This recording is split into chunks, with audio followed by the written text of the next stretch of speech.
ಹರೇ ಶ್ರೀಕೃಷ್ಣ. ಶ್ರೀಮದ್ ಭಗವದ್ಗೀತೆ ಅಧ್ಯಾಯ 14 ಶ್ಲೋಕ 7. ರಜೋರಾಗಾತ್ಮಕಂ ವಿದ್ಧಿ ತೃಷ್ಣಾಸಂಗಸಮುದ್ಭವಂ ತನ್ನಿಬಧ್ನಾತಿ ಕೌಂತೆಯ ಕರ್ಮಸಂಗೇನ ದೇಹಿನಂ. ಈ ಶ್ಲೋಕದ ಭಾವಾರ್ಥ: ಸ್ತ್ರೀ ಪುರುಷರ ಪರಸ್ಪರ ಆಕರ್ಷಣೆಯು ರಜೋಗುಣದ ಲಕ್ಷಣ. ಹೆಂಗಸು ಮತ್ತು ಗಂಡಸನ್ನು ಆಕರ್ಷಿಸುತ್ತಾಳೆ ಮತ್ತು ಗಂಡಸು ಹೆಂಗಸನ್ನು ಆಕರ್ಷಿಸುತ್ತಾನೆ. ಇದಕ್ಕೆ ರಜೋಗುಣವೆಂದು ಹೆಸರು.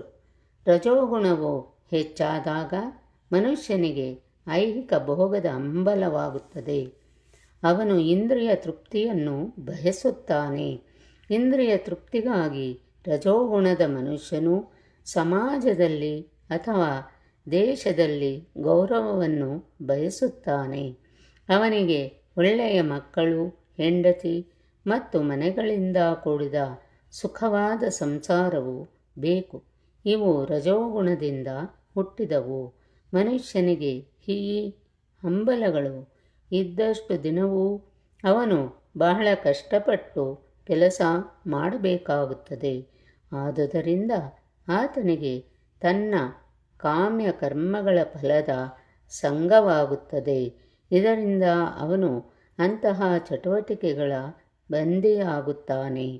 ತನ್ನ ಹೆಂಡತಿ, ಮಕ್ಕಳು ಮತ್ತು ಸಮಾಜವನ್ನು ಸುಪ್ರೀತಗೊಳಿಸಲು ಮತ್ತು ತನ್ನ ಪ್ರತಿಷ್ಠೆಯನ್ನು ಉಳಿಸಿಕೊಳ್ಳಲು ಮನುಷ್ಯನು ಕೆಲಸ ಮಾಡಬೇಕಾಗುತ್ತದೆ.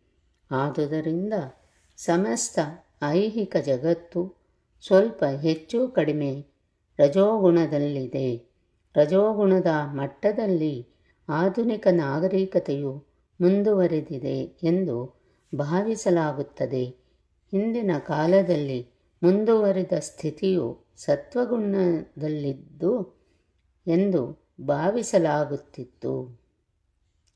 ಸತ್ವಗುಣದವರಿಗೆ ಬಿಡುಗಡೆ ಇಲ್ಲದಿರುವಾಗ ರಜೋಗುಣದಲ್ಲಿ ಸಿಕ್ಕಿಕೊಂಡಿರುವವರ ವಿಷಯ ಹೇಳುವುದೇನು?